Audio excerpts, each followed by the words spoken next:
Hey everyone, welcome back. It's Tavis Leaf Glover, and today we're going to be taking a very close look at your photos.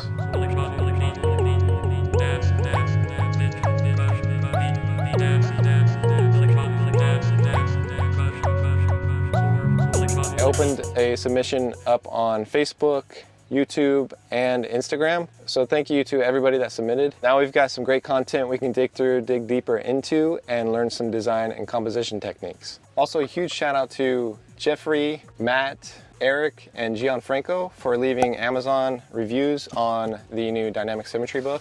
It helps fight those horrible, hideous trolls that we always talk about.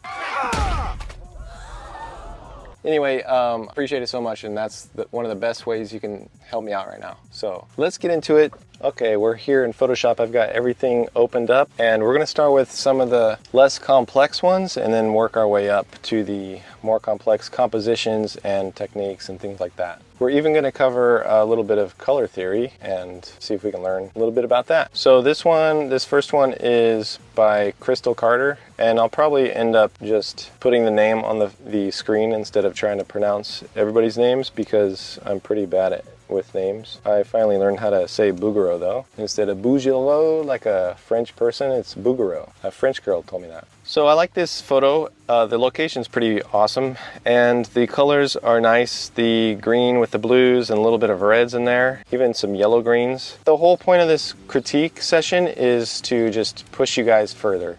I'm not here to say I can take better pictures or paint better than you. I'm just here to point out some design and composition techniques that are present, and also ones that could have been worked on perhaps if you had more time or a different lens or things like that. Whatever we include in our composition, we want it to benefit the composition. It's just like being a bouncer at a nightclub. I used to live in Vegas for 6 years, and you wait outside forever in front of a nightclub, and the bouncer would just cherry pick all the good-looking people, the rich-looking people, the well-known people, you know, like celebrities or anything like that. And that would be who would get into the club. Please. No. Hey, what's up, shorty? What's up, pretty girls? See y'all when y'all get out. What's up? What was that? So that's what you kind of want to do. You want the best of the best in your photo. So when I look at this photo, I see the best of the best being right about here. Okay, so that's like the cream of the crop.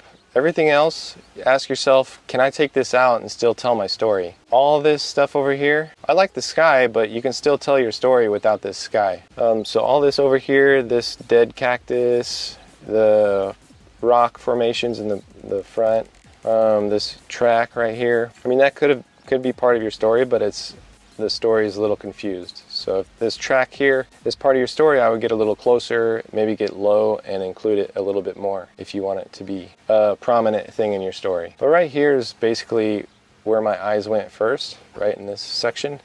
So what I would do next time you go back there, I would walk over here, okay, stand about here, and that will make this cactus a lot bigger in the frame. So the cactus will be like this big in the frame, and you'll want to include that, and then the rock formation will be down here, and then you'll have the cool sky up here. So that's how you can adjust your composition a little bit better. Fill the grid up, use the dynamic symmetry grids if you have them. Maybe you can capture this cactus on a Baroque diagonal if you get close enough, and then you'll have this nice rock formation in the lower part under the diagonal. So that's what I would do. You could also maybe, I noticed the green is really vibrant, the blue's really vibrant, but then the rock formation is not so vibrant, so you could even kick that up a notch. You could probably add like a little bit of maybe this dirt color here, maybe this one up here, and then I'm just gonna do this real sloppy, and then let's see, soft light, so soft light, and just a little bit. You could maybe go a little redder, maybe just a little bit. Okay, so that, and then you can lower the opacity up and down, but that would make it a little bit more vibrant to match your environment that's already looking pretty vibrant. So that's that one. Yeah, exit out of that. Thank you for submitting. This next one, we're gonna save this one for a little later because it's more complex. Okay, this one, I initially saw it and I like how you've got some textures. There's not much color, but you've got some interesting textures here, and you're working with a broke diagonal. If we throw on the square dynamic symmetry grid, and see how you line things up, if you parallel it or lock things in. So if this is oil painting or digital painting, you can manipulate this just a little bit to make more paralleling diagonals. This one's, see how it's just a little bit off, and then this one's just a little bit off. It's not exactly paralleling, okay? This one's paralleling, okay, that's good. This one's a little off. See, it's not really paralleling the broke, sinister, or any of the reciprocal diagonals. This one is nice. It's paralleling with the, let me take this off, the highlight and the shadow. That line, that's the terminator, and it's paralleling. It's actually locking into the grid, but it's paralleling this major reciprocal diagonal too. Okay, so and then we've got the ball locking in up here and here on the side. This diagonal's just a little bit off, not really paralleling as well as we could be. So I would work on that. Also, I would probably, if this were my painting, I would probably add just a little bit more pop to the highlights. Not that I can paint very well, but I'm starting to see values pretty well with drawing and things like that. So like these branches here, whatever these are, branches, they could use just a touch more highlight just to make them more three-dimensional. And I'm not going to get a good rendering with this, but I'll try and do my best here. So pop those out a little bit, okay? Something to consider. All right, and one major thing that is something you need to be aware of is edge flicker, okay? So edge flicker is high contrast near the edge, and you've got several spots that are really high contrast and right next to the edge. What these high contrast areas do is pull the attention away from your subject. Yeah, as I'm guessing this is your subject. And yeah, an exception to edge flicker is if it's leading the eyes back into the composition, which you are, and it's leading the eye back into the composition in this case, not here. This one leads it back into towards the subject. This one kind of leads it back in.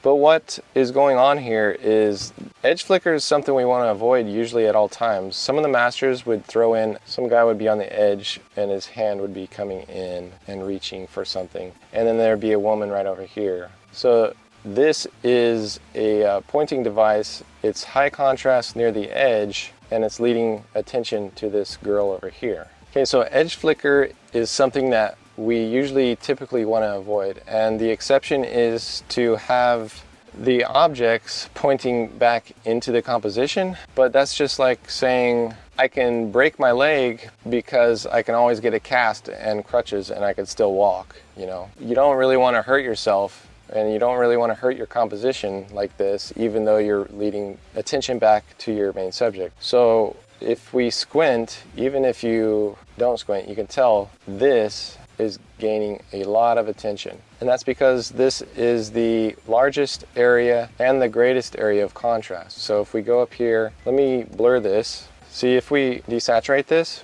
and blur it, just like squinting and blurring our vision, we can see that this is just drawing so much attention. And that's not even really, probably not what you wanted us to look at, right? Okay, so what I would imagine you want us to look at is this ball. Got the most interesting shadow shapes, reflections. It's the most interesting thing in this whole composition. Also this, I wasn't sure if that was just a wadded up piece of paper, and then this high contrast near the edge. So let me go through this, get rid of the high contrast and see what it looks like real quick. I'm just gonna knock this, not that black, but I mean I'm gonna come back on a little bit.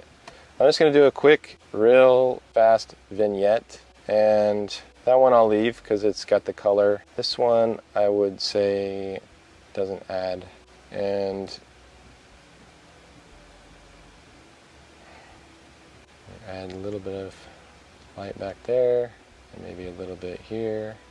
All right, so now already just with that quick vignette and a little bit of adjustments, we can see the difference, how it brings the attention back to this interesting sphere. So with this one, the lesson learned is pay attention to the greatest area of contrast first, and also edge flicker. We don't want edge flicker if we can get away with it. We don't want it on our composition, but if if we have to have it and we want that candid moment like some painters would do, someone reaching into the scene, make sure it's leading our attention back to the subject. But this many areas of high contrast near the edge, I would say that's something to be avoided because it's just pulling us away from that cool looking sphere that you spent time rendering on. Okay? And then also try to parallel the grid a little bit better. That would solidify your gamut, the repetition, instead of this kind of, it's almost there. It doesn't have to be perfect, but it has to be close, right?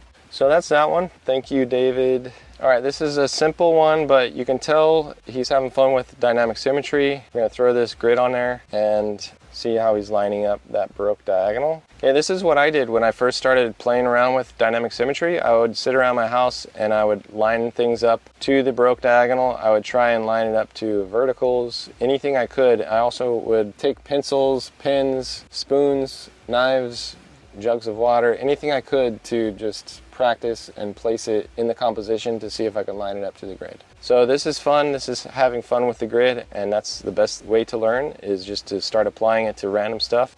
To bring this a little bit further, we were just talking about high contrast. This area right here, we want to probably just edit that out. It's taken away from the subject, right?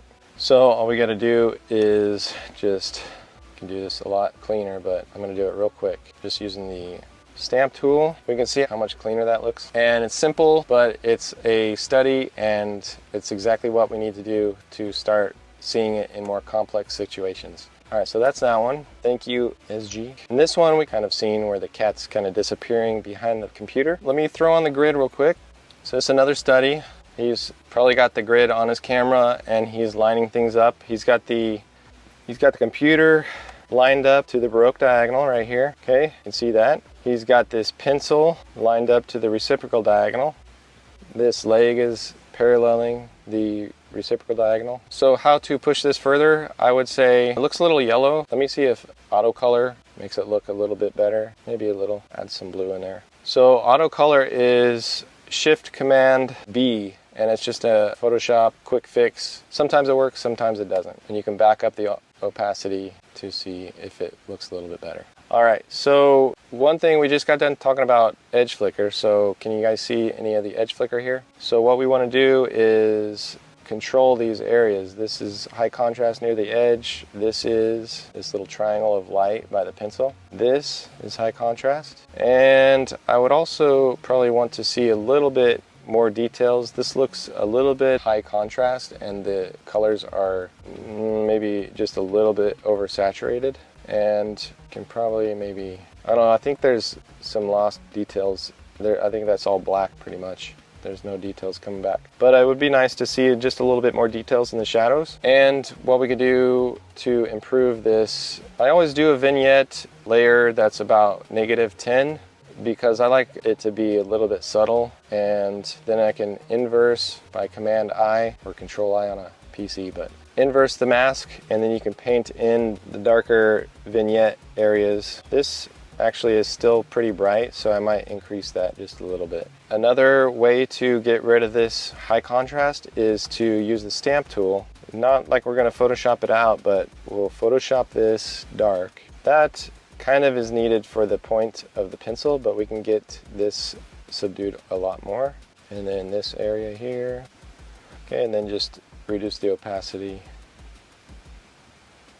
and go from there.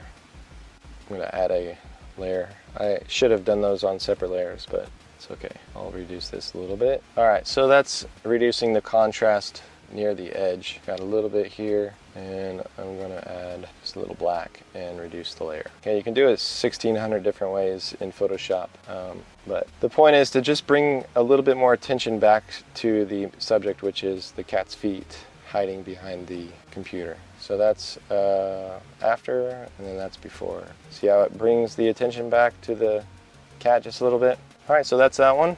Thank you. This one's pretty cool. This one's by Gunnar, and I like his use of the law of symmetry. So anytime we have these reflections, it's just playing off the law of symmetry, and it's a vertical symmetry going this way, and it's like a mirror. So we've got the same up here as down here. We've also got a nice little arabesque going through here. This one, usually when they're clean cut like this and just nice, it's hard to point out flaws. But if we look at our design techniques, and edge flicker is one of them. We've got this area of green here, which is reflecting in the water down here, but that is kind of drawing our attention down here when it should be more up here. So all we got to do is subdue that just a little bit, and I'm going to use the color of the water here, color it out, and maybe just play with the opacity just a little bit. So right now it's at 60. So that just controls it just a little bit more, brings the attention back up to the sky where it should be. I'm also going to try one more thing, which usually when there's a lot of lights like this, and sometimes the lights are a little bit blown out, I guess, because you're exposing for the darks and then the light values kind of get lost. But a way to bring those back and to make the image a little bit richer is just to duplicate the layer and put it on multiply, and then you reduce the opacity to maybe 10, and you can see how it brings it back, makes it a little more richer. And that's a little bit too much. That's 20%. So this is 10%, and that looks fine to me. Just minor subtle adjustments, and might make a big difference in your final composition. He's also got repeating diagonals in the roofs of the houses. I'm going to throw the 1.5 on, see how he lined it up to the grid. Looks like it's maybe cropped just a little bit differently. Looks like it's close to the root 2, but there's still a little bit on the left and right, but that's fine. Although, there's not too many dominant diagonals to work with. If we look at the alignment to the 1.5 and then the root 2, neither are exact because there's just a little bit on each side that would need snipped off. Either way would work fine. It looks like the 1.5 is the exact diagonal of this rooftop here. So he's repeating the diagonals of the reciprocal. You can see it. If I move this rectangle or this grid aside, you can see how it's paralleling, which is cool. So he's got small diagonals in there repeating. All you would have to do is probably I would just lower this. Since there's more details on the bottom here, I would lower the grid all the way to the bottom and then snip off the top to conform to the grid. And that's what I would do, and it looks fine. I like it. Good job. Let's keep going. This one's by Matt, and it's a cool kind of ethereal type of conceptual photo, and I love the chiaroscuro lighting. Caravaggio used this type of lighting where it's the high contrast lighting, and he's got the lighting coming from the right direction, even though it looks like some light's coming from up here. Most of the light is coming from this light here, and you can tell by looking at the shadows on the face. The forms that are turned away from the light, like this, you can see the core shadow here, and then here. So it's turning away from the light. So that's how you can tell the light's coming from down here. It's lit on the bottom of the nose. Let me just line the grid up to this real quick. You guys know I'll be checking these grids, right? That's what I teach, so I'm going to check it. So his arm's locking in here, his hand is locking in, his face is locking in there. Nice job. This arm is almost locking in, it's close enough. And we're looking for mainly diagonals. If you want to see nice dominant diagonals, you're paralleling this side to this diagonal, which is cool. Awesome. Good job. His shirt's locking in here and here. His back is actually almost at a diagonal here, which is cool. So you're starting to work with diagonals. That's nice, and you're being aware of the props that you add into the scene and making sure they lock in too. One thing you should be aware of next time is the figure-ground relationship. Okay, so obviously he's got great figure-ground relationship because he's a light figure on a dark background. Okay, but this lantern, we can see how it's a kissing form where two forms kind of meet together, and we can't really tell which one's in front of the other. It's also kissing on the top here, and then this flame could be more defined if it was on a dark background. So what we could do next time, or in a similar scene, if we take, I'll see if I can pull this out. It's probably going to be real sloppy, but pull this out and actually adjust it. Alright, so I'm going to move this down. If we had it down here, maybe his arm was tilted just a little bit, or his elbow was up just a little bit more. I'll do this real quick and dirty.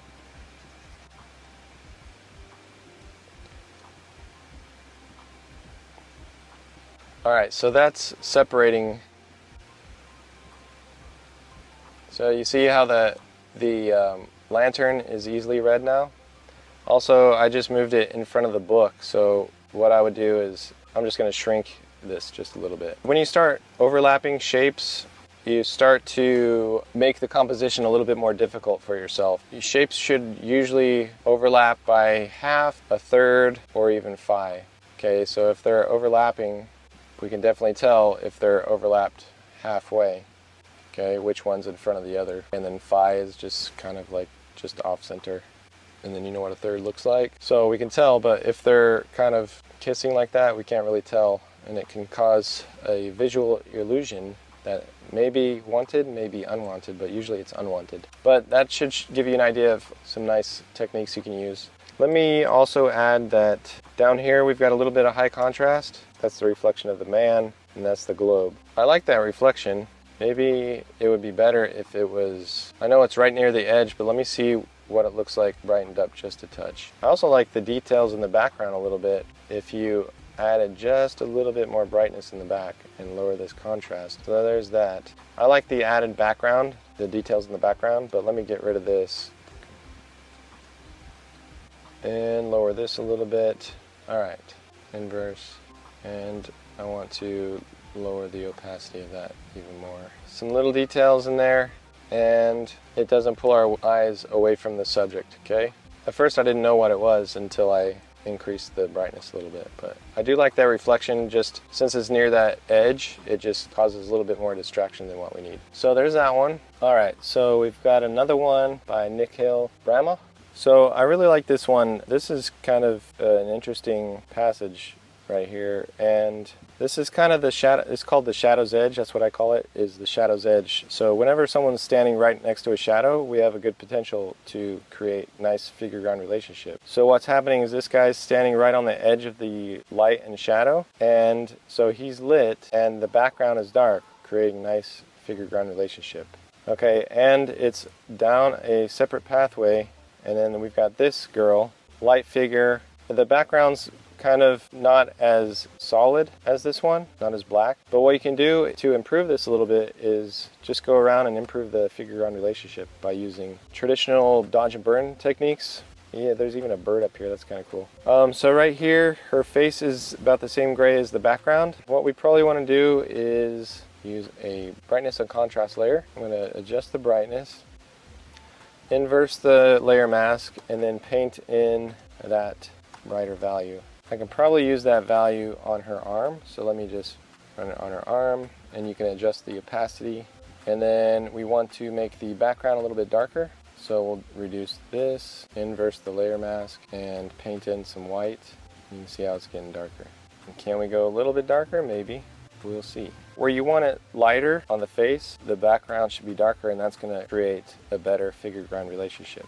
See, just like that. So up here her hair is darker, so we want the background to be lighter. So we want to make sure we didn't paint any darkness in that area, and we can actually go and create a new. You can do dodge and burn, or you can use these brightness contrast layers. Dodge and burn might be a better option if you're doing this a lot. Okay, so I want to make this brighter, inverse it, and paint with white, and I want to make that area brighter since her hair is dark, and that's going to help separate the shapes just a little bit. Over here, dark against light, that's good. Light against light, that's not so good. And this one's dark, this one's light. If I do too many of these, I'd probably just go and do a dodge and burn layer. But so paint in a little bit of dark here. Sometimes you can do it real subtle with opacity at 50% and the flow at 20%. I do that a lot too. I'm gonna lighten up her thumb here and up here.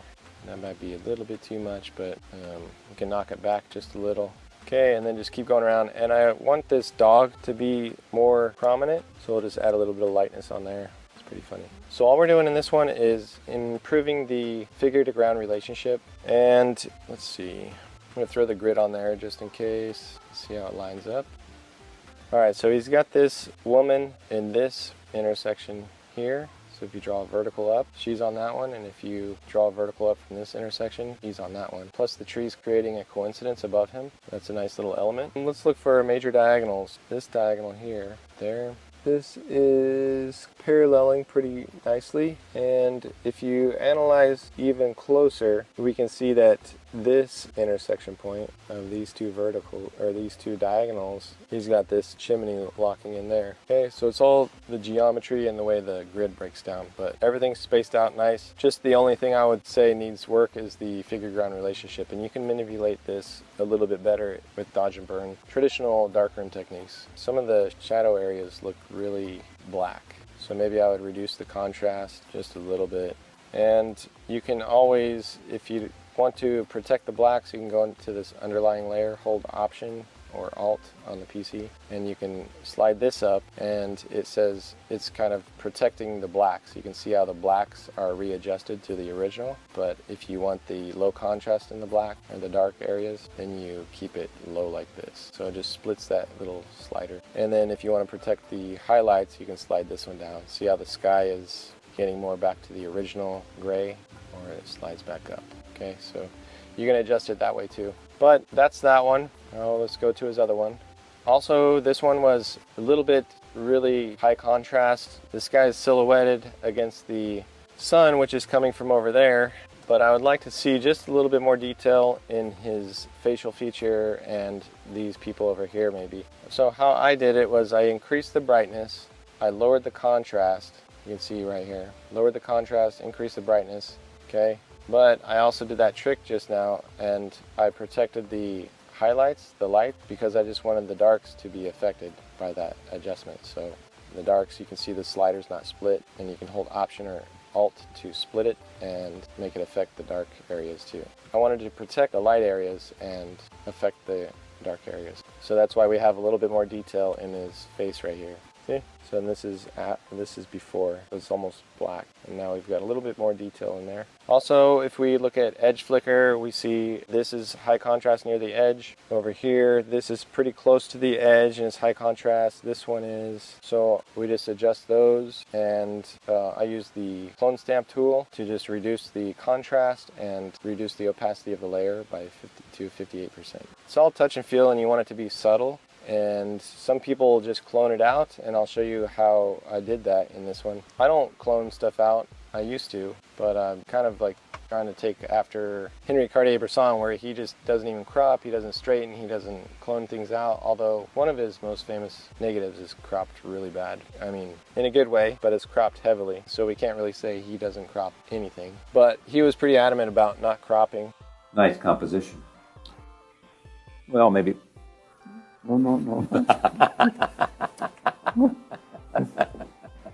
I won't give you scissors.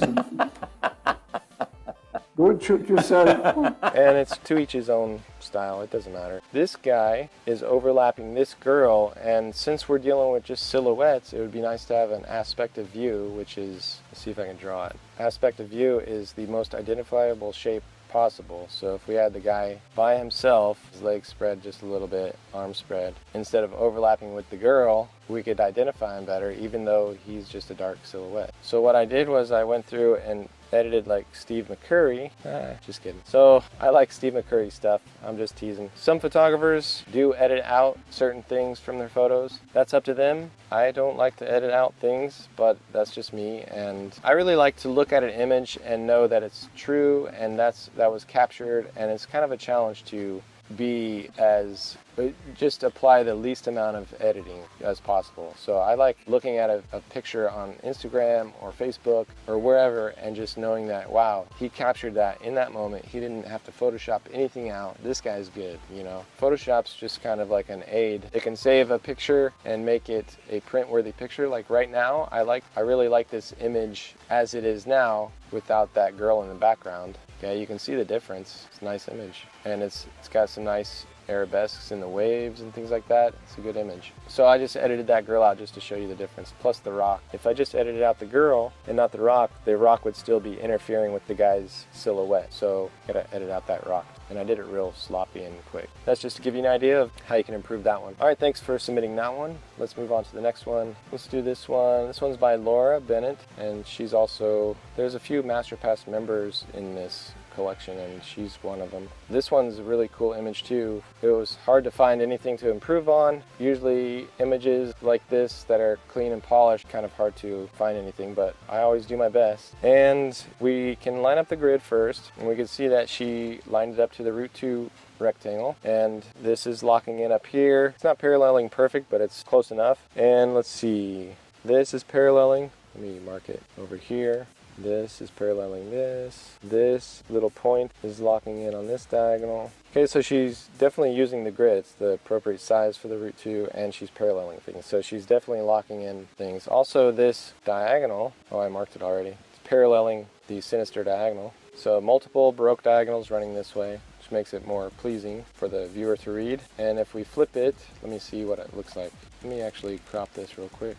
So if we flip it, we get a different feel, right? Kind of a downhill feel, downhill swooping feel right here. So that's kind of cool. So whenever you have these dominant diagonals, you can flip it and see what other feeling it gives. It actually is creating like a diagonal downhill and then swoops up around this arabesque here, which is kind of cool. So I can go either way. They work both ways. I saw actually these pieces of plant, these dead plant pieces down here, and I cleaned it up, but I actually like the way it looks with them. It adds a little bit of character to the photo instead of just the dunes, like a personality. You can go either way, but I kind of like it with it. Also, if we look at the forms being created, this form right here, this, let me draw it in. Coming up, and we have to pay attention to figure ground relationship on all these peaks, right? So if we follow this peak down, we lose it. That's a bad figure ground relationship just right here. So because it's the same value here and same value there. So how we can improve that is just by, what I did was I think I sampled, let me see if you can see it. Yeah, I just sampled the color next to it, the little brighter color, painted it in there, and created this gradient to fade it out as it goes up the hill, and then reduce the opacity. So it was bright like that, and I just reduced it to about 40%, just to give a little hint of the shape, right? It's not taken away from anything, it's just adding to that shape to pop it out just a little bit more. And you have to make sure it's subtle so, you know, it doesn't look horrible. Like this, if you paint it out like that, you might be able to tell like this transition from light to dark is a little bit fake. So you want to keep it subtle unless you fade it out appropriately. All right, so that's that one. Nice job on that one. In this one, I tried to do the auto color. It took away a bit of the warmth, so I backed off the opacity a bit. So I'm lining up the 1.5 rectangle to see how things are locking into the grid. And so far, not much is paralleling the grid. The two major diagonals in there, the railing, they're not really paralleling, but that's okay. It's a great image still. First off, I'm going to straighten it because she was tilted a little bit to the left. You could tell it was taken with a wide angle lens, which adds kind of a surreal type of feel to the image. But say you're creating a fine art photo and this is going to hang on her wall and she's going to put it in her living room, you might want to make it a little more like a fine art photo. Let me actually merge all these layers real quick. So one thing you can do to straighten it is holding Control or Command while you stretch the corner points, and that will kind of straighten that distortion that was created by the wide angle lens. And I'm using the guides to help me line it up to the straight edges within the photo. So looking good so far. Let me put the grid on there, and I want to make sure I incorporate that railing on the left because it's leading back into the composition and leading to the bride. So I lowered it a bit and she's locking in. Now I'm adjusting the brightness and contrast to bring more attention back to the bride and subdue the corners just a bit. Keep things pretty subtle as you edit and make adjustments. All right, so this vine up in the left-hand corner, I'm going to get rid of that because it's drawing our attention a little bit. It's near the edge. It might be a little bit too much, but if this is hanging on a wall, you probably want to make sure everything's perfect before you get it printed out, and it's expensive to print it, and then you see it hanging on the wall and you're like, oh damn, I wish I would have edited that out.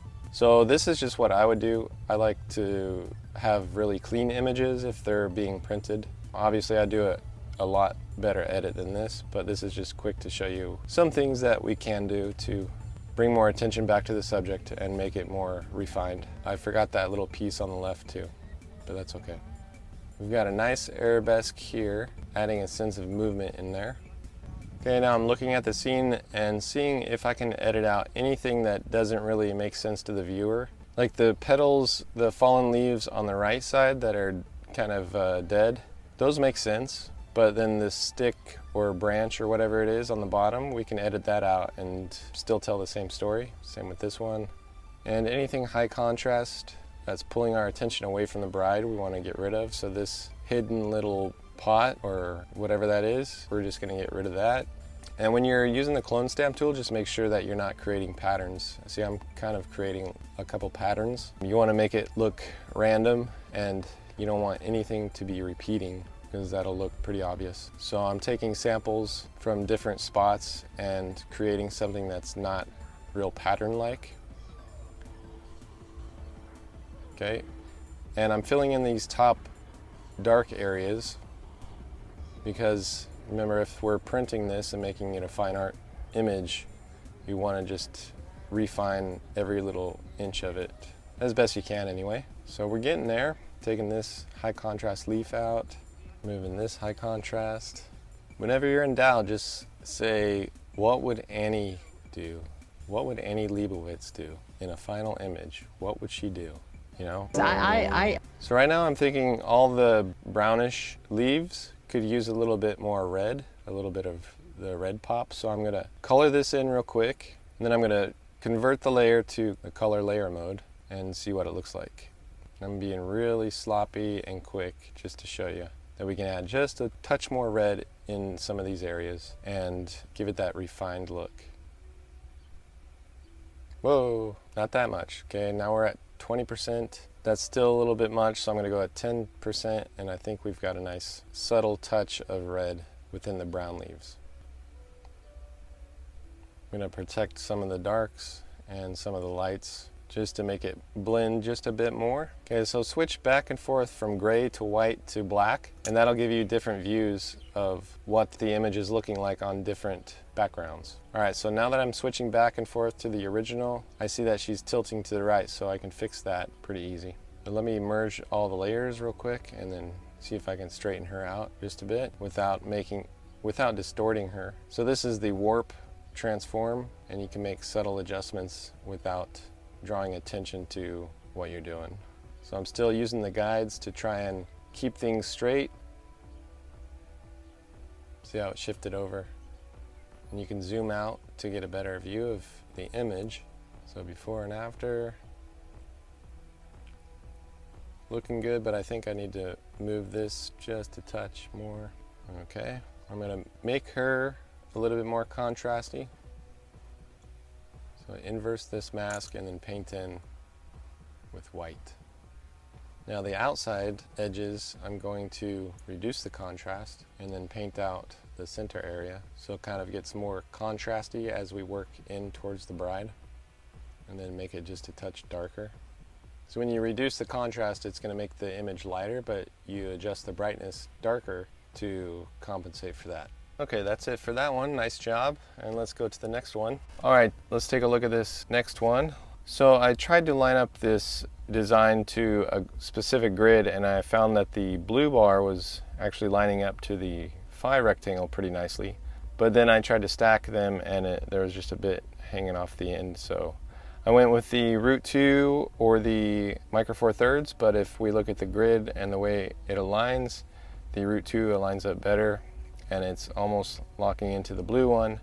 When we create added lines from the intersection points, or the eyes rather, and we connect one eye to the next, we can see that some of these blocks are lining up. So I'm lining up this eye to the next eye. You can see if we draw a horizontal here from this eye and then draw from one eye to the next, the orange block seems to lock in with the root 2 grid.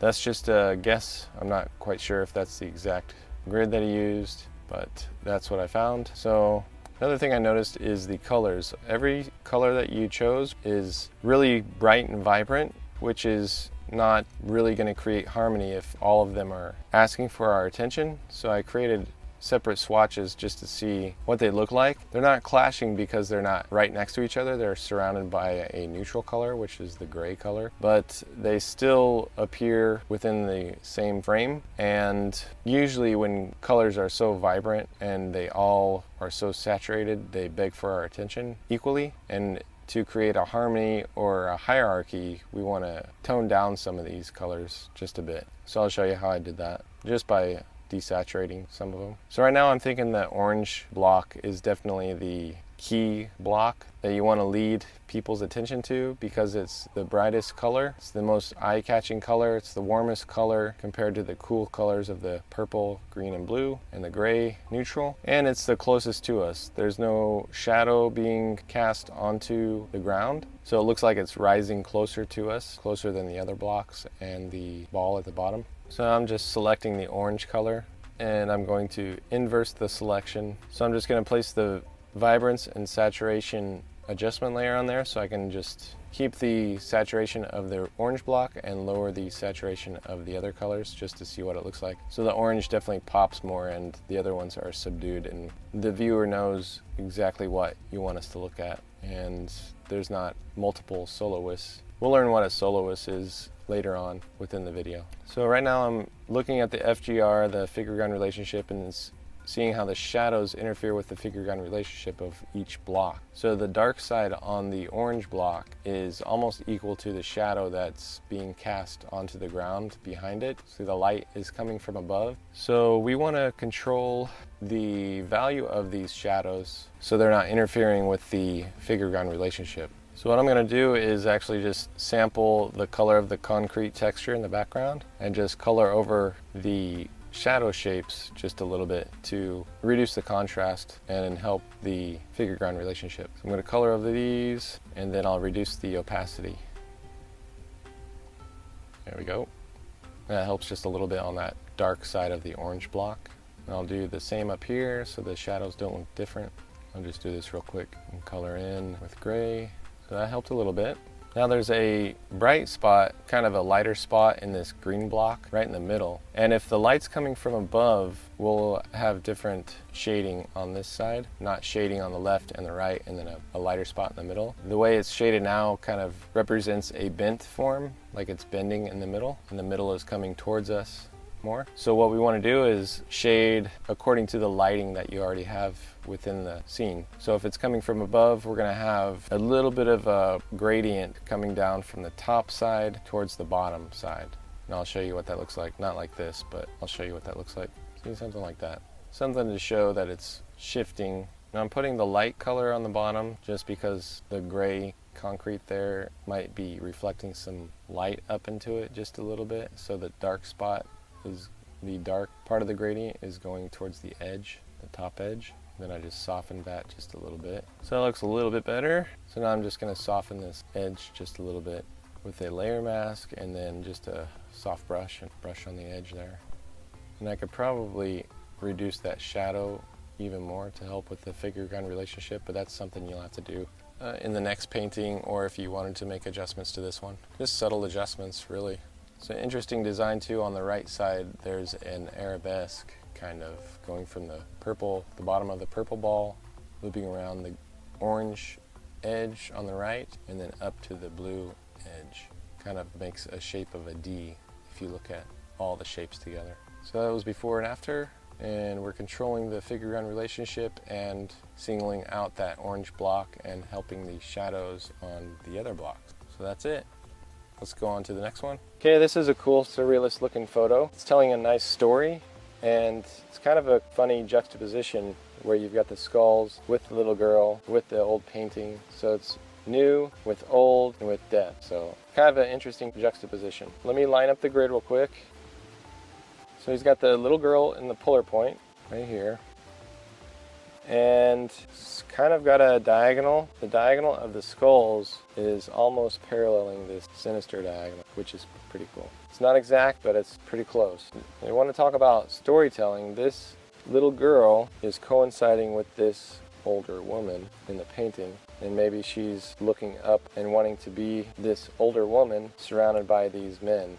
right? It's a woman surrounded by 4 guys and a dog. So that's an interesting little hidden story that maybe someone will pick up on, and that's because of the design technique that he captured. Even if it was just a candid moment that he captured real quick, it's designed pretty well. If we go to figure ground relationship with the little girl, the only part we run into an issue is when we go around the head. So her dark hair hits the dark shadow. So one way to remedy that is to just paint in around here,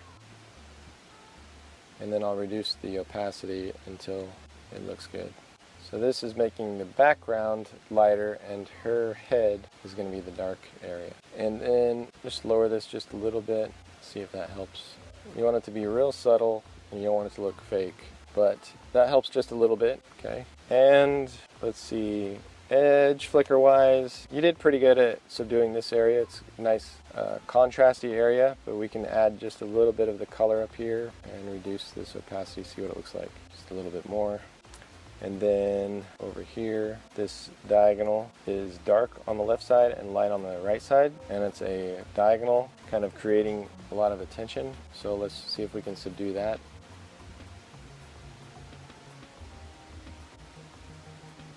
Reduce the contrast here.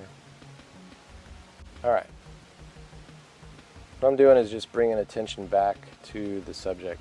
If you guys draw a lot, you'll start to pick up on how scenes can be rendered and how subtle adjustments in value can move the attention to something else. That looks good. I guess that's it for that one. Nice job on that. So let me get out of this one, and then we'll move on to the more complex ones. This one's by Remi. First, we've got this snow scene. What I did was auto color. I did a tutorial on this, just it's a real quick shortcut. So Shift Command B, and it just pops the color in there. So if you duplicate this, Shift Command B or Shift Control B on a PC, it auto corrects that color. So it was a little bit more blue, which is normal in snowy scenes, but then the trees should be warm with the sunlight hitting them. It just corrects that white balance there. It's a nice little trick. It also adjusts the contrast a little bit. Alright, so one thing I initially thought of was just to pop this orange just a little bit of the trees, the orange color. So I added a layer. I selected the color range, sampled it here, it selects it, made a selection there, created a new layer, filled that layer with the color, and then I put it on overlay. Actually, I probably sampled the wrong color. And then what you can do is select it again. I'm going to select a little bit oranger color. So how I selected that was just push Command or Control and then click on the layer there, and it highlights the selection again. So I'm going to fill it with this oranger color, reduce the opacity, and we're going to click in here, and let me see if I can protect some of the darks, blend that a little bit better. So I like the original color that I picked, so we'll just go with that, but it's just a little bit brighter orange. So I adjusted that color. I made the figure ground relationship better around the tree here. So some of the shadow areas of the snow, I just brightened those a little bit to make the tree pop out just a little bit. And you don't want it to have like a halo effect if you're brightening around it. You need to blend it out. And usually I use a brush with 50% opacity and 20% flow, and I blend it out slowly to the other sides. And you can see my layer, how I blended it out, nice and subtle. So that pops out the tree a little bit better, pops the colors a little bit more. I'm gonna lower this a little. And he used the Route 4 grid. So we've got the upper forest locking into the center of the grid, and there's a diagonal coincidence. I made note of that, from the tree to this tree and then to that tree. And that's on the Baroque diagonal that he captured that. So nice job on that one. Let's go to his other one. And this one's kind of cool. It's got the birds flying, and I'm not sure if he's in an airplane or what, but flying somewhere. And this is the original he sent. So he's got the birds flying there on a diagonal, the clouds are on a diagonal, and we've got the diagonal of the mountains in the distance, which is nice. He's also using the Route 4 grid again, because this is paralleling, let me draw it up there. This is paralleling the Baroque diagonal, this mountainside. This is locking into the sinister diagonal, And then these are locking into this sinister diagonal that's on the major area divisions of the root 4. So nice job on that. You're using the grid and thinking about diagonals. That's good. This is a fleeting moment too, which is nice. Then I added a little bit more contrast where the birds are, because they're so small they can easily not be seen right away. So when you play with the greatest area of contrast and you add contrast where you want the viewer's attention to go, then that's a good thing. And then I also just darkened some of the cloud areas to add a little bit more depth to certain areas. And this is the layer mask there. Added a little bit more vibrance to deepen those blues. Also used a vignette around the edges. This one is also -10, just like the other ones. And you want it to stay real subtle, but it brings back attention to the mountain and the birds. So that's that one. Nice job. Thanks for submitting, everyone, so far. All right, let's do Volker's, and then we'll save Gianfranco's paintings for last. He's got a couple of cool paintings there. So these ones are the most difficult, most intense when it comes to design techniques and layering techniques and all that, so I wanted to save these for last. All right, so this one's by Volker. If you don't know Volker, he actually is the one that did the German version of the 10 Myths about the Rule of Thirds. He helped me with that and did the voiceover. So that's who Volker is. Another photographer putting together dynamic symmetry and design techniques to reach the master level. He's also a member too. All right, so he asked me to surf his portfolio, and I initially saw these photos that were painterly looking. It's got the texture edited in there, this part's edited in, and he's making it look pretty painterly. Let me show you what the original crop was. This was the original crop. And then I saw another one on there that he added raindrops and birds flying. So I thought this was a great opportunity to show other photographers the use of aerial perspective. So if we're looking at image or a building in the distance and there's a lot of rain in the air and it's coming down pretty hard, things are going to start fading in contrast, and they're not going to be this bright and brilliant. Sometimes in Hawaii, I always see like really sunny days and then rainbows in the distance, but they're off to the side. They're not directly over the bright building that's being rained on. So you initially won't see something bright and brilliant and high contrasting in the rain, not typically. So what we want to do is introduce the raindrops a little bit more, blur them a little bit more, and then we're also going to look at the lighting on the bird, okay? And this will push you to the next level of like doing photo composites and things like that and blending things more realistically. So you did good, and that's why I picked this one, because you're starting to think kind of outside the box and piecing things together and putting your knowledge to good use. Let's push you further and see where we can go from there, okay? And then next time you submit, I'll push you even further, and you'll just keep getting better and better. So initially, a rainy scene would be a little bit more blue, so I added a curves layer to add a little bit more blue. We're gonna add this layer too, so we can add different raindrops, different birds, and then we'll compare the before and after. But he's got a nice arabesque here. He's thinking of arabesques. He also has it cropped to the phi ratio.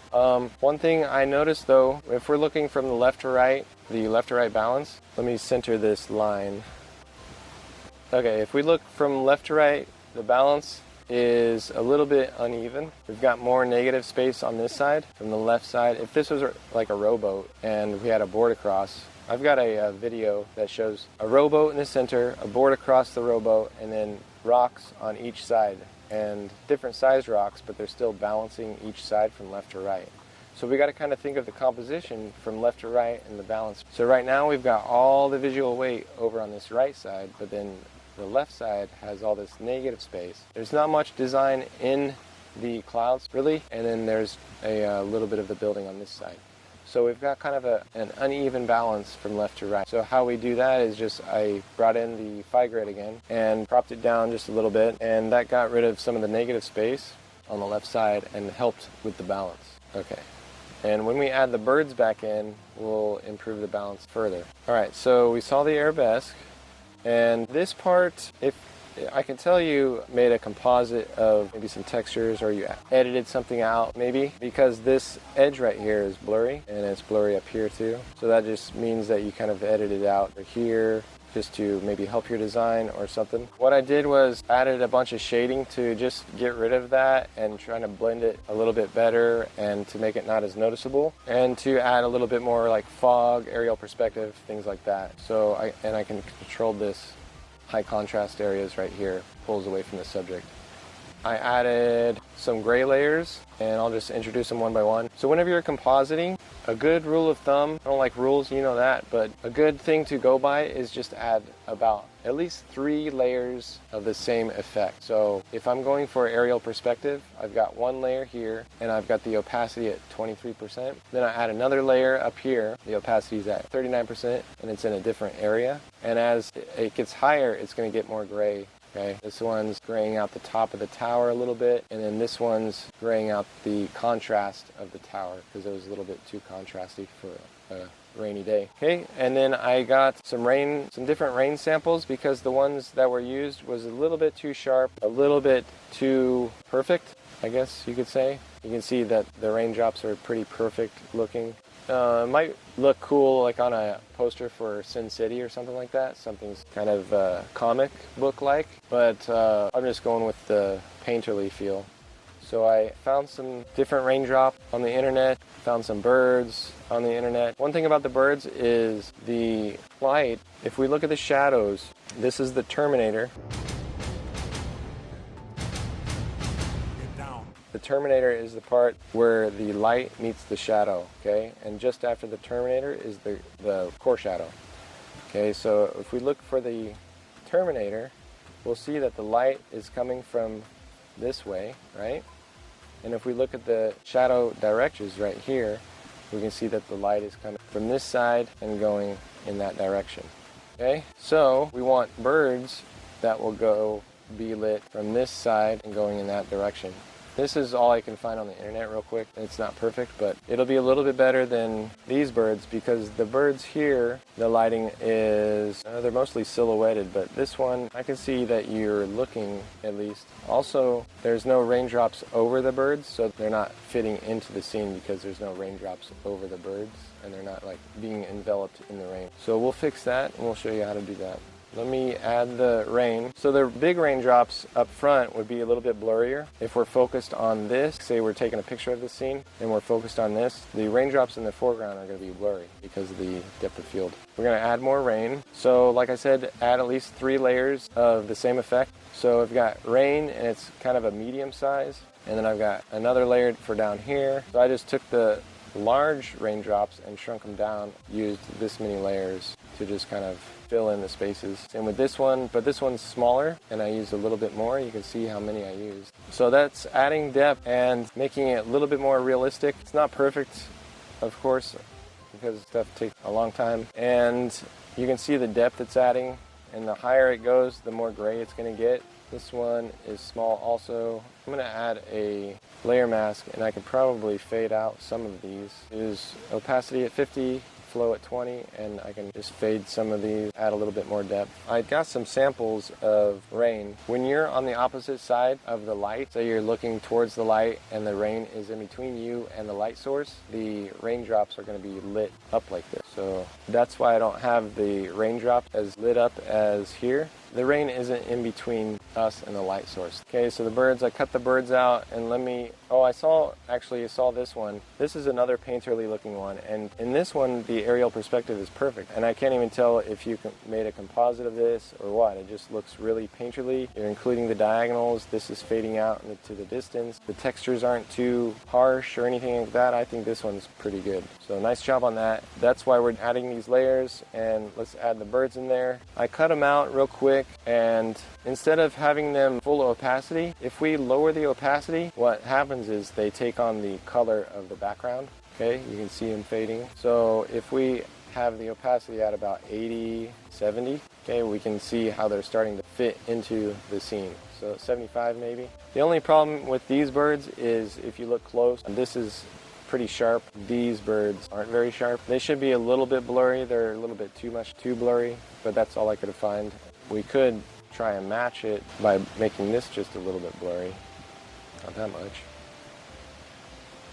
So if we knock back the sharpness of that image just a little bit, maybe it looks a little bit better. All right, so that's the birds, the light coming from a similar direction, and we've got the arabesque there still. Also, some of these shadow shapes in here, I followed direction of the grid. So I made it darker here, lighter here. Some of the master painters, well, a lot of the master painters would use the grid in this way and incorporate shadow and light all just by aligning it to the grid in a subtle way. So now if you take the grid off, we can see these diagonals kind of hidden in there, but they're still kind of incorporated with the grid there. So we've got aerial perspective in a little bit more realistic way. It's not perfect, obviously, but this should help push you past the level that you're at, and kind of just remember to include several different layers in the composites to create a believable depth of effect, and use aerial perspective. So that's that one. Nice job, Volker. And we'll go to these. Last ones are by Gianfranco, and he's a painter, obviously, but he's really into the composition stuff. See exactly why, because he uses a lot of the techniques. I didn't even analyze this as well as I could have, because all the adjustments I did with the other ones, suggestions on these, a lot of time, but I could have analyzed further and found even more techniques. But what I did find I was pretty impressed with, and I can tell he's using the grid and using design techniques. And let's just take a look at so far what he's got. The arabesque he's capturing, let me add another layer. So this is how many arabesques, and you can see the edge-to-edge relationships going from the arm, around the breast, around this ball, up here by the bird's wing, up here by the flare of green, around this cloud shape, around the moon looking shape, around this material here, down the leg. So he's using the arabesque like any other master would. He's incorporating it for movement and rhythm, so that's pretty impressive. Tons of coincidences being used. So he's got vertical, horizontal, and diagonal. So these are edge-to-edge relationships also that create unity and movement. I drew the line and then I highlighted the edges that touch. So head, you follow the line up, it's the exact diagonal of the microphone, you follow it up, and it's the bowl. And he's got these shapes up here, just a painted shape. He's got the edge of that coming down, hitting the edge of this painted shape, the edge of this one, hitting this shape, coming down and hitting the corner of this shape. And if you follow this salt shaker up, he's got a lot of symbolism too, which is cool. But follow this up, it's hitting the edge of the nostril. The edge of the eye is hitting down here, the edge of that pot, and then the edge of this shaker. And you can follow these coincidences all over the place. You did a nice job designing it with coincidences. A cool thing about coincidences is they're promoted by using the grid. Sometimes you don't even have to think about coincidences when you're adhering to the grid. So let's take a look at the grid. It looks like he used a root phi. When you think about coincidences, if you're just locking in something to this horizontal here, you follow the line across and it's matching the grapes, the beak of the bird, the lock. So that's a coincidence, and if you're following the grid, you don't even have to really think about it, right? And it's a powerful tool that you can use to incorporate the unity and movement in your image. So he's got this woman's arm locking into the Baroque diagonal, her legs locking into this sinister diagonal. The foot is the exact diagonal. This is locking in, star is locking in here and here. So he's got all kinds of places locked to his grid. Bird is locking in the horizontal. This diagonal is paralleling that diagonal. This ornament here is locking into this vertical. This horizontal here is locking in here, and then these shapes here are locking in. So he's using the grid very, very, very well, and this is exactly what you need to do when you're organizing your composition. So his design elements are really powerful. He's using them just as anything I've ever analyzed really well, like the masters. And that's the cool thing about painting, is you can take more time and you can incorporate more design techniques, and you're not really limited to your imagination, like photography is kind of limiting in certain ways. As we all know, nothing's perfect, and we can always do better to improve. So let's look at the greatest area of contrast. First, I want to blur this layer, and we want to use the greatest area of contrast. And I've got a tutorial on that, how to create this layer with the threshold layer. A lot of the attention's coming right here where this moon shape is, the microphone, and then this woman, she's holding a sphere. So that's where the viewer's eyes will probably go first, other than this woman's face, as that the faces always draw our attention. But he's got the design going from her face to the microphone. And he said this one's called Hello Governor. So it's a political type of painting, and this is part of his story. Usually when we design, we start with the greatest area of contrast. This leads up to the greatest area of contrast. It's like a spider web. It just flows into the next design and up around and keeps going around like that. That's how we want to design it. So he's doing a good job there.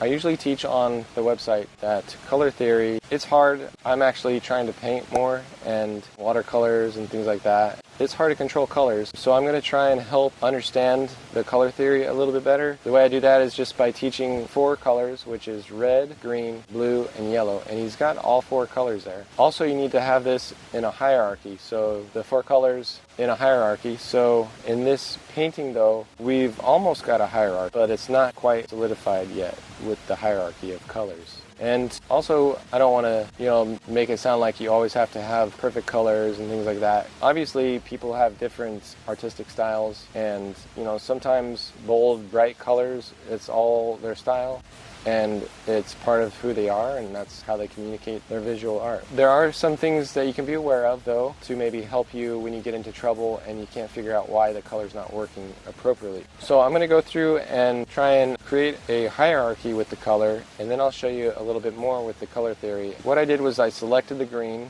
color range, and then I filled that layer with blue, and I brushed out just a little bit so I could have a little bit of green here, a little bit of green here to help with the hierarchy. So we're starting to build a hierarchy. We've got a lot of blue, some green, got quite a bit of red still, and then we've got this little piece of yellow here. So it's controlling the red here, and we've got a little bit more hierarchy just by adding a little bit more blue.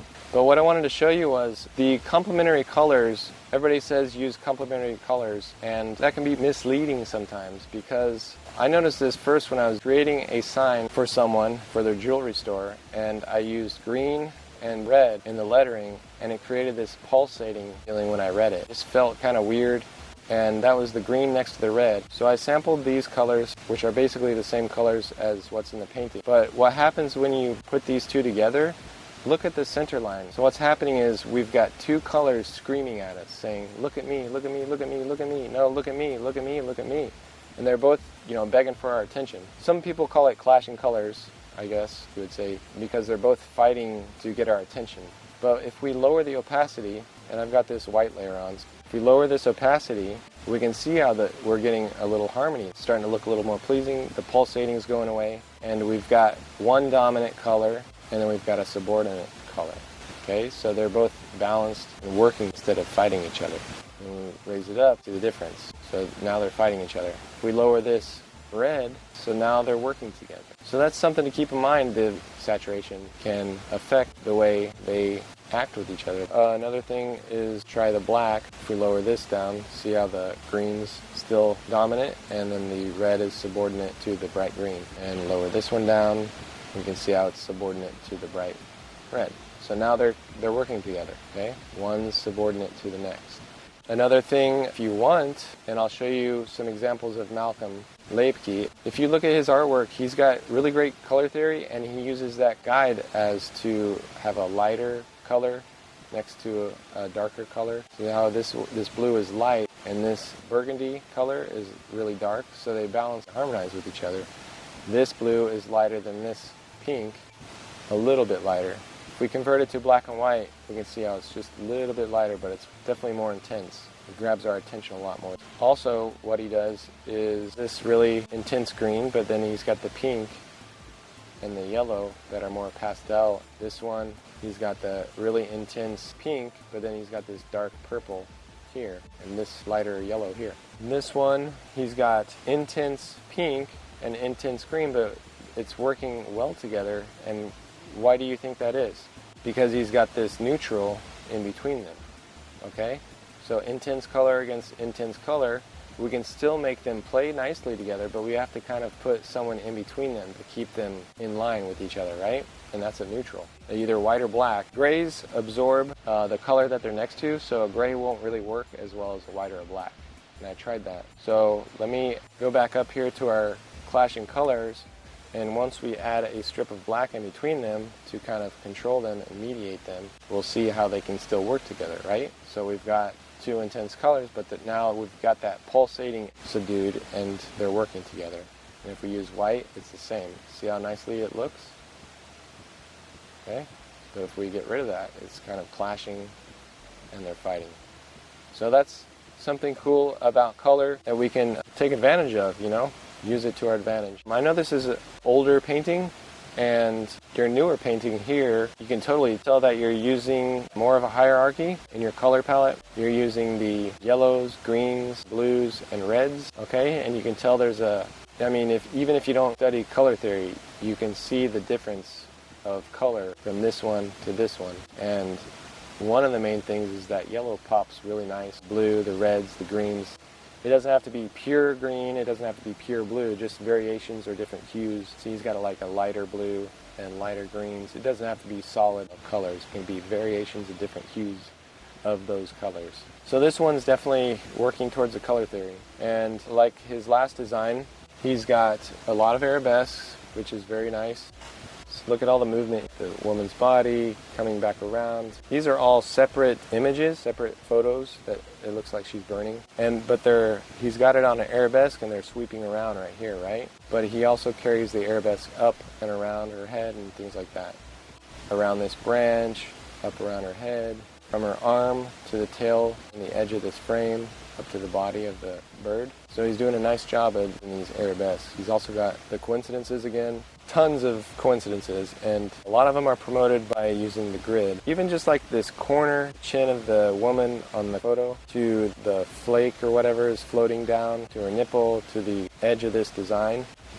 All these are coincidences, and you can tell planning this out, or he's just, using the grid and it's automatically creating these coincidences for him. Because when you run something on a line, it meets up with the line on the other side, then it's going to create a coincidence no matter what, just like right here. So if you've got the grid on, this is a root 2 grid. So this is, let me turn this off. This eye right here, this intersection point, you can create a horizontal, and that can be another line that you can create coincidences. So what he does is, if I turn on the coincidences, he's got it meeting the edge of this design, her elbow, her thigh, the edge of this card, the hair, or the photo, and then the edge of this ornament. Okay, so that's how he's designing this. He's using these design techniques just like a master would. Good job. All right, so let's push this one even further. Let's see. We already talked about greatest area of contrast. Blur this layer a little bit. Okay, he's got very complex composition, so let's just look at where he's placing the greatest area of contrast, and then we can determine it correctly. Let me just go about here and merge all those layers, multiply, and then I'm going to go back here and choose the lights, merge all the layers. Merging all the layers is Shift Option Command E. And let's see, set that to screen, turn off the threshold, and I'm going to convert this to black and white. So we've got high contrast in quite a few spots. Up here, high contrast, okay, high contrast on the face, and then down here on the thigh and the knee. So we've not really got a main focal point in regards to contrast. Obviously her face is going to pull our attention. The bird is going to pull our attention, which also is pretty funny because like I said in the other one, he's got a lot of symbolism. So if we look close, the bird's got a crown in his mouth, and then she's burning a photo, I think that's a photo of herself, with a cigar. And then this painting here, which is pretty like a abstract, modern type of painting, and it says title, and then it's untitled. So that's pretty funny. So he's got a lot of symbolism. He's got the Campbell's chicken noodle soup like Andy Warhol, but he's got dripping cherries on top of the can. So he's got some interesting, funny symbolism. He's got some berries up here in the corner, dripping off stuff. So all that stuff's pretty cool, but what we want to focus on is the composition because that's going to be what matters. So how can we push this one further? Okay, and my initial thing is there's, like the last one we talked about, whenever you add something to your composition, you're usually taking attention away from the main subject. And he has a very, very complex composition, and which is very difficult to control. And it's also a part of his artistic style. But let's try and see if we can simplify this just a little bit to make the story a little bit more clear to the audience. Not most of us know the symbolism or the story completely, and some are not as sensitive to stories and composition as others, and we want to make it kind of clear and understood what we're trying to communicate. So what I did to simplify things is, like these designs on the edge here, it distracts from the woman's face for sure. It's so high contrasty that it's distracting from the more important story. So I took this composition just to see how we can simplify it. So first thing I did was I asked, okay, what is the story and what's more important to show, either this or that, that kind of thing. What's more important to tell the story, and if I can tell a stronger story without this element in the image, then I want to do that. So what I did was I edited out some things. I'm not saying you have to edit out these things for like your next one or the next one after that.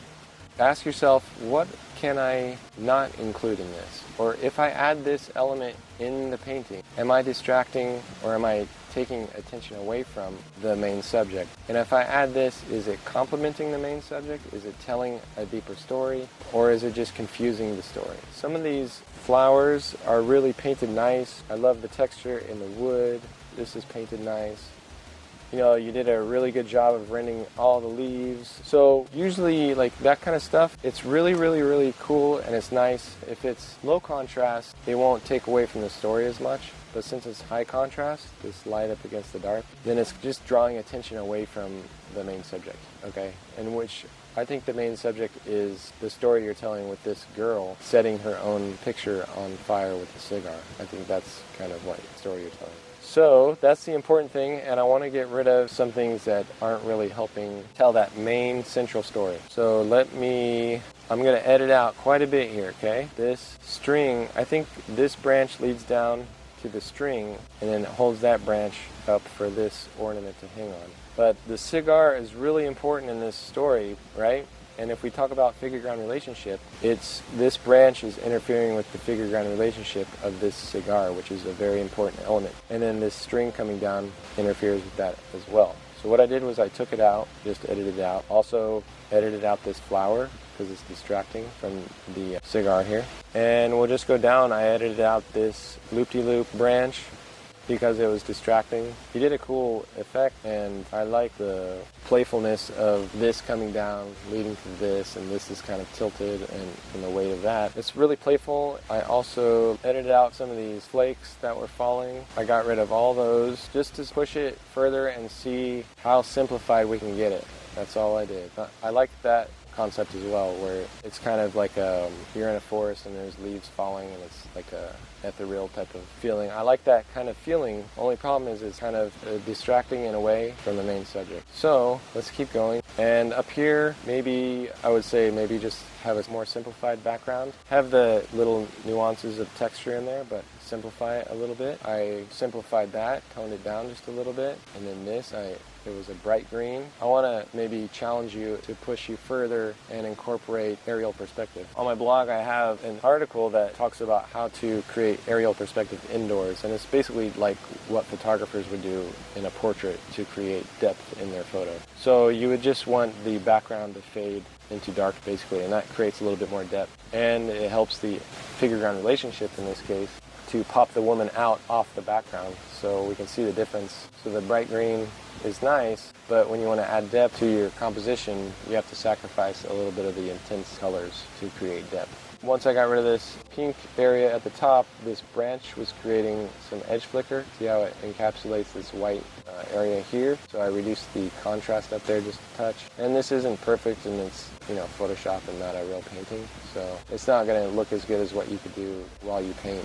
I reduced the contrast on the side there where the berries are. So all I'm doing is basically controlling these values to simplify it and bring more attention back to the subject. That's all I'm doing. This can has a little bit of contrast on the bottom there. I tried to reduce that by adding a shadow, but I don't like the look of that. You can see how that white against the dark creates a little bit of high contrast on the edge. Another thing I thought of was maybe if you did have the flake, maybe just varying sizes. So I've got a bigger flake here. Just little ideas, so you'd have one bigger to show a little bit more depth, and maybe if they're getting bigger, maybe they're less contrasty than the other ones, or more contrasty, brighter than the other ones. So actually, if it's going into the painting, it would probably be less contrasty. and that would create more depth also. Say this one is further, it would be smaller, and it would be less contrasting, right? Fading, like aerial perspective fading. So I would definitely look into trying to focus on the greatest area of contrast and using aerial perspective to increase the figure-ground relationship and depth in the painting. Also, hierarchy in color, and maybe control the intense colors when they're next to each other with a neutral, or make one more subdued than to the other. So, and then I just added more flames to the flame up here since I edited out the flower and stuff. So some things, let me go back to your original. Some things also to keep in mind is when you're aligning a complex composition like this and you add certain things to tell your story or whatever, make sure you're paying attention to the way they align to the other element. Like this is called kissing, so when one edge meets the other edge and you're not quite sure which one's in the foreground, which one's in the background. So is this flower on the same plane as this branch, or is it further back? So if it's further back, we have to kind of overlap it in a way to signify that, or we have to create some shadows on the flower, or use aerial perspective. So if this was a shadow, we could tell maybe this was in front of that. Or we could do overlap, say the flower's maybe behind it. Don't worry, Vincent van Gogh has, in his Starry Night, he's got stars kissing the big tree. So don't worry, everybody makes these little things, and no one's perfect. I'm definitely not perfect. This one, this flower edge is kissing the finger and kind of here. It's a real complex area, a lot of stuff going on. So in this, touching the very top of her head. It looks interesting, and I like how you varied the colors. It looks like, to me, there's a harmony here, color harmony. So you've got the blues, yellows, greens, and red, but it looks like a hierarchy. And you can see how there's a harmony there. So that's pretty interesting that you made that one different than these. When you're creating such a complex composition, the more you add, the more complex it's going to get. And then sometimes less is more. You know, unless you're really, really like in control of every tiny element, it doesn't take much to get it out of control.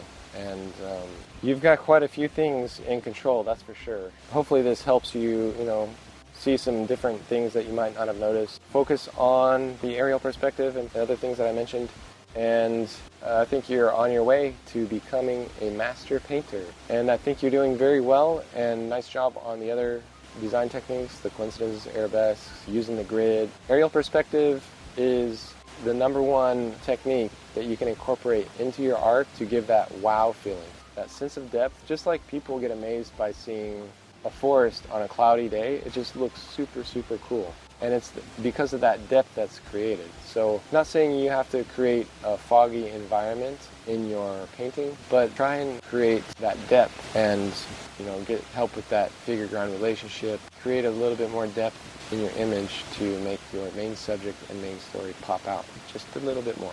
Obviously, I'm pushing you guys a little too far maybe, but it's all for the better, and I hope you enjoyed this. I really appreciate everybody's support and the submissions, and I hope you find some value in this. If you do, give it a big thumbs up, and thanks so much for the support on the new book. I appreciate that as well. And until next time, I will see you guys later, all right? Take care.